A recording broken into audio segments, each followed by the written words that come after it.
Nate G 219 here to help it back and better. You know what it is. I got a interview coming at you. I've been trying to figure out how to get the audio recording. Like I said, I'm working, you guys know, with very limited things. And a friend of mine did give me a computer. It's an Apple computer, so I can't even make a phone call. I have to do FaceTime, and the young lady I'm about to talk to is the sister of the gentleman I did the story on yesterday, Philip Treece Jr. Her name's Mary Treece, and she is going to tell you what her experience with having to identify her brother, her loved one, after such a bad situation. And it's going to be a phone call I'm doing on speakerphone from a landline. Yes, I still have a landline. You know what? You get a discount by getting it. So that's why I got a landline. Plus, it's the same phone number I've had my whole life. I'm a little sentimental when it comes to certain things. But anyways, hit that like, hit that subscribe, support that channel if you would like. Let's get these subscribers up there. And here we go with the interview. Alright, this is Nate G219 here. I got Mary on the line. Mary, can you tell the audience who you are? What did you say? I said, could you tell the audience who you are? I am Phil Treece's junior's sister.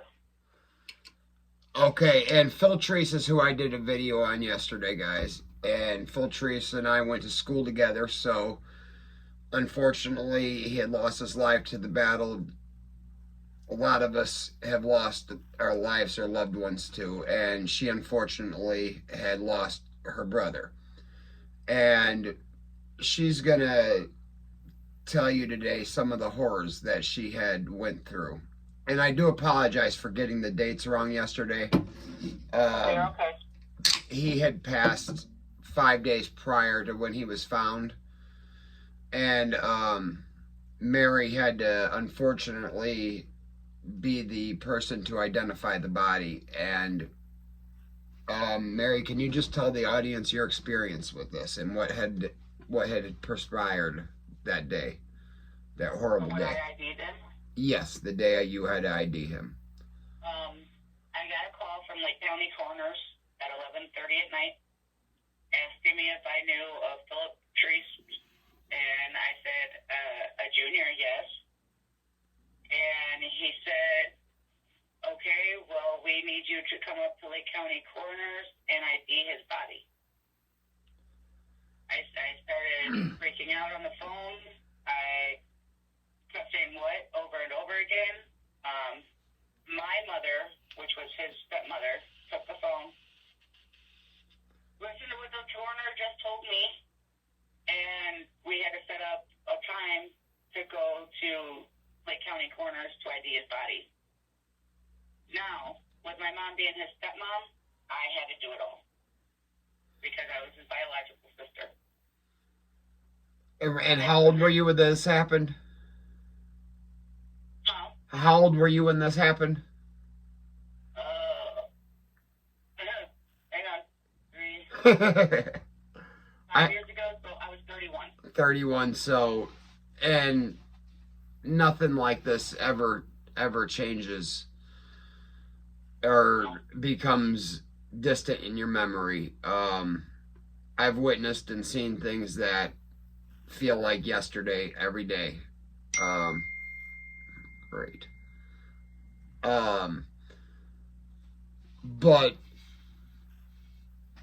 that being said, you had to go ID him, and he had already been gone for 5 days, right? Yes, it was that June. There's extreme heat, and his body was go too much with fluid, so it exploded.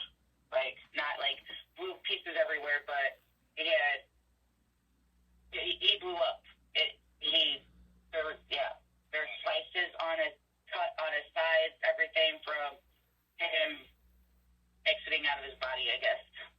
And where was he at when he was reported to have been found deceased?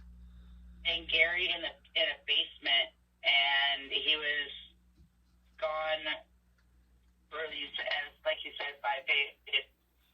And it's weird because the guy that was his roommate ended up saying that he didn't smell nothing. He noticed that he was gone a couple of days prior to that, and he thought he was still gone, even though he literally sat 2 feet away from the door of his basement all the time. And his nephew said that 2 days previous to that, he went down to the basement to get something, and he had to step over something. But yet never said, never looked, never anything. And then finally on the 19th, they called in and said that my brother was down in the basement. And it was on 7th and something, I don't remember, across Cleveland. 7th and Cleveland, okay. And Gary. Which, guys, isn't a good neighborhood at all. No place for, I mean, there's nothing good that goes on there. And I never knew that Phil had gotten into the drug scene, because after school, you know how it is, we all kind of departed our own ways. Right. And your boyfriend, which is a friend of mine, had linked us together along with your stepmother, right? Yes. Okay. And I was just blown away when, I mean, it's such a small world. And to hear that you had to go through this, I am sorry that had to happen. The worst part was when I had to ID him, is I couldn't see his face. I couldn't see, because he was in such bad shape. I had to ID 2 of his tattoos. He had a lot of tattoos, and I knew them all. But he had a star on his right elbow and side that was black and red. And then he had a Grim Reaper on his right arm. ID my brother by. And then they had to take DNA to further ID him because he was unrecognizable.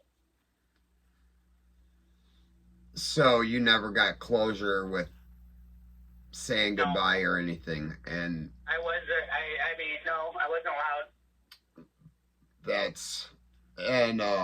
Prior to that, had both of you guys gotten into the scene together? No, My brother, no, not at all. My brother did it. I did do some kind of stuff, but it was my late husband and I who did it. Not I never ever did it with my brother. I mean, I might have smoked a joint with him, but other than that, no. I mean, who hasn't? I know I've smoked a joint or two with him. And you know, the epidemic with the heroin, I know, is across the country right now, but how long? When's the first person you remember hearing about dying? How? Honestly, just my brother. Oh, I that was really paid attention to it. I was really didn't think that it would do that. My brother actually died of 800 times the lethal dose of cocaine, 200 times the lethal dose of Xanax, and he had fentanyl in him too. And that's what's doing it. Fentanyl and the mixing it with the benzodiazepines. It's a fatal combination. Like a steeple. Well, the cocaine and the heroin, fentanyl would have been, yes. The Xanax, the benzodiazepines would have just intensified everything. It makes everything you do times 10 or more. God only knows how much.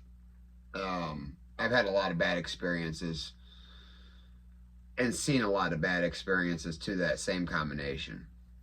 You know, I'm just trying to put this drug awareness out here because I know I'm sick and tired of hearing about friends and losing friends and hearing about loved ones going through these horrible situations. And there's no real help here where we're at. Okay. The help is throw them in jail, and I'm not saying that there isn't a counselor in the jail that doesn't care, but for a majority they don't care. They set you up to fail. Your boyfriend knows all too well. I know all too well, and I'm sure you do as well because of I do now. right, because you learned from what the hell your boyfriend's been through. Just in the county that we live in, it's hellacious, and they treat us with an addiction like we're the animals. Yeah, when I went to go ID my brother, they acted like it was just another dead body that they had to deal with. They acted like it was an inconvenience because of where he died. They didn't investigate it because of where he died. I honestly think there's some foul play in his death. Like, some foul going on when he died, because you cannot tell me that for 5 days when it was the extreme heat and him exploding, that I didn't smell it. There's no way.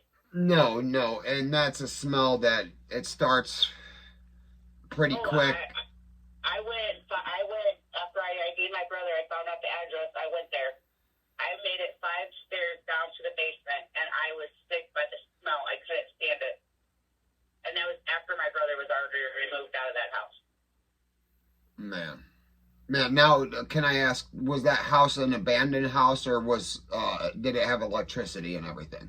No, it had electricity and everything. It was just not the nicest house, but it was okay. Gary, so. Well, a lot of the houses there are abandoned, especially in that portion of Gary. Yeah, he was, I guess, because I quit talking to him when my dad died, because which was 2 years prior to that, because we offered him to live with us, but he had to be clean because I have 2 daughters. Right. And he was not willing to do that, so he decided to be homeless. He lived in and out of the abandoned houses in Gary. And then this guy offered him to live there. He took the offer, and that's where he died at. Yeah, and the guy likely looked at Phil as just somebody to party with and cared less about him. And it's a very unfortunate thing, and he never got in any trouble whatsoever, I take it. No,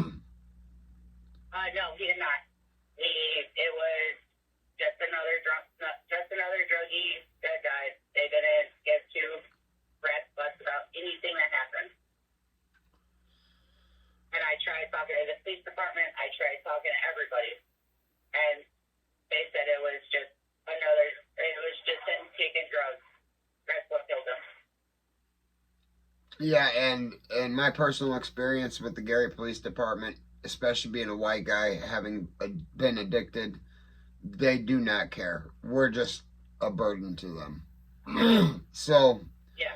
But Mary, thank you very much for taking your time out of the day to do this quick phone call.